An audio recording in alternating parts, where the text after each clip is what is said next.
Prime Minister Mottley clears the air on the decision by Ross University School of Medicine to move to Barbados.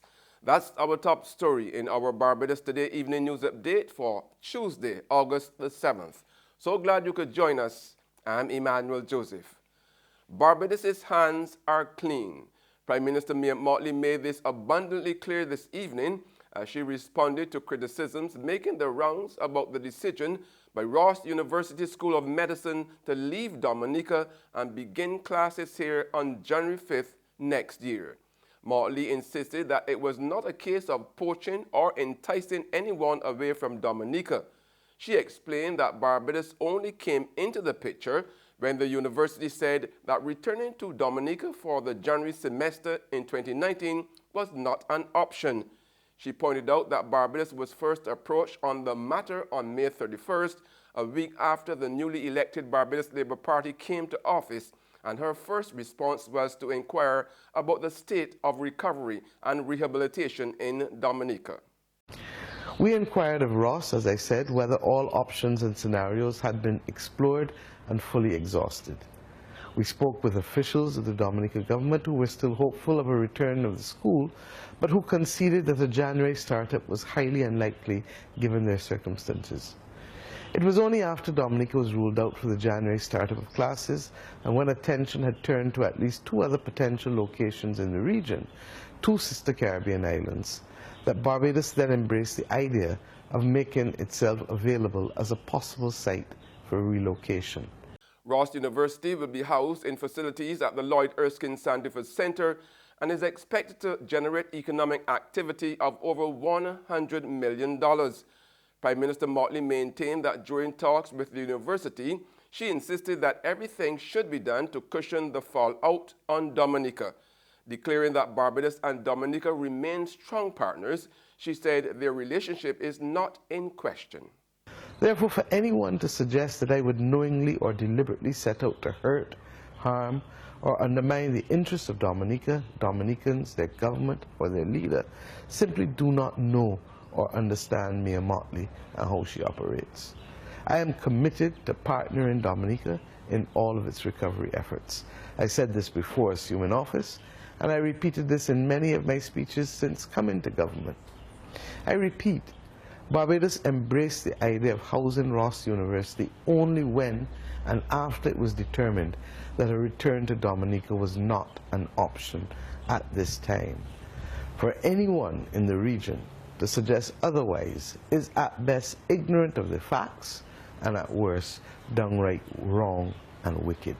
In other news now, a Latin American diplomat is urging this country's government to reconsider its plan to lift the ban on drones. This comes from Charge d'Affaires of the Venezuelan embassy, Alvaro Sanchez Cordero, who warns that in light of Saturday's assassination attempt on Venezuela's President Nicolas Maduro, during which movie-set drones armed with explosives were used, Barbados would be compromising its national security by lifting the ban. Even though all this is quite new, I mean, all this technology is not very old and quite new and so on, but nonetheless, Venezuela has legislated against it. This is not something that would have been considered normal under no circumstances, especially given the importance and the security of a president, head of state being there. Any kind, not only a drone, but any kind of artifact that would be, any flying object will be considered a security risk for him and for all the people who were there. He also kindly informed me, I didn't know this, but I think this is important to know, that here in Barbados, such devices are prohibited by law. And I think that's the case in many other countries. And honestly, I think that's how it should be. Last Saturday, during the celebrations of the 81st anniversary of the creation of the Bolivarian National Guard in the city of Caracas, and while President Nicolas Maduro was delivering the closing speech, two powerful detonations were heard in close proximity to the presidential platform. The Venezuelan ambassador revealed that the explosions corresponded to explosive devices placed in two remotely controlled flying devices or drones that were directed towards the president and the group of high officials who were in the presidential platform. It is estimated that each aircraft contained 1 kilogram of the explosive known as C4, capable of impacting a range of 50 meters. 6 persons were injured during the incident. Police are continuing investigations into the theft of several items valued at $96,000 owned by Bryden Stokes, Barbary Sales, St. Michael. According to lawmen, a large quantity of Hennessy, brandy, several cartons of Embassy, Benson and Hedges, and Pall Mall cigarettes, and a quantity of Monster drinks were stolen from the company's sales trucks sometime between Friday, August the 3rd and Saturday, August the 4th. Police are appealing to the public to look out for people offering these types of items for sale, warning that it is an offense to handle stolen property. Anyone with information that can assist police in the investigations should contact the Criminal Investigations Department at the Black Rock Police Station at 417-7500, 417-7501, or 417-7502. In sports, 6 young Barbadians, Shea Simmons, Rashad Worrell, Johan Lane, Jaden Leacock, Tariq O'Neill, and Neymar Bolden have been included in a West Indies under-15 squad that is headed to England. They will be there for a 2-week tour where they will play 6 50-over matches and 1 20-20 match. The tour, which is being held for the 4th straight year, is part of an ongoing exchange between Cricket West Indies and the England Barmy Army's Colts. This year, the Windies team has attracted support from Virgin Atlantic. They will play the Colts as well as Ireland's under-15s during the tour. The 40-man squad, which was chosen following the regional under-15 championships held in March, will play a 2020 warm-up match against the London Schools Cricket Association on Friday before starting the official schedule on Sunday, August the 12th. There's regional and international news after this short break.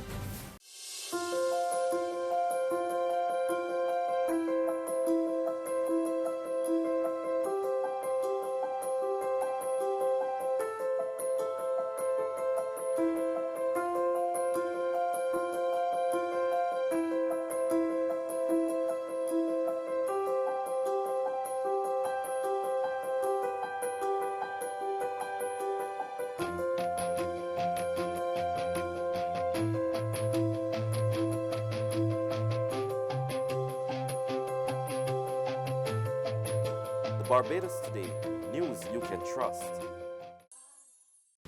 Welcome back with news from the region now. Trinidad and Tobago has a new dream team in its crime-fighting arsenal.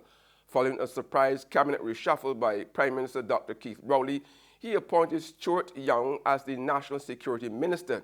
Joel Brown of CCN TV6 News has the reaction.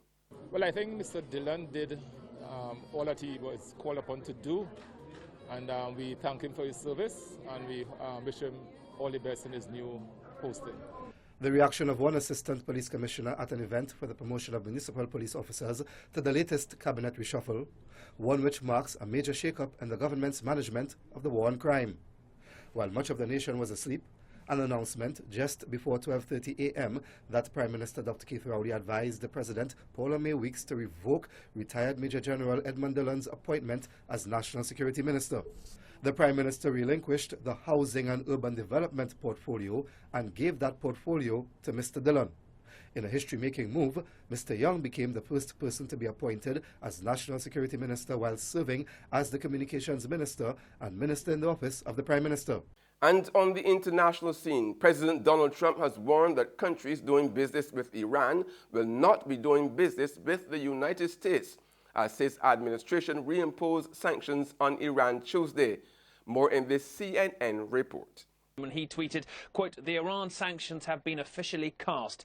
These are the most biting sanctions ever imposed, and in November they ratchet up to yet another level. Anyone doing business with Iran will not be doing business with the United States. I am asking for world peace, nothing less." Well, pretty substantial goal there, global pacification. But the key thing there is suggesting that if you do business under these sanctions with Iran, then you can no longer do business in the United States. Now, that is essentially what this global pressure is about from Donald Trump, and it is having a substantial effect on the psychology of Iran's economy, which is suffering from its local currency diminishing. The new sanctions it will be facing as of midnight tonight affect the automotive industry, precious metals, access to US currency reserves too. And that's news and sports, but for the very latest, visit our website at www.barbadostoday.bb.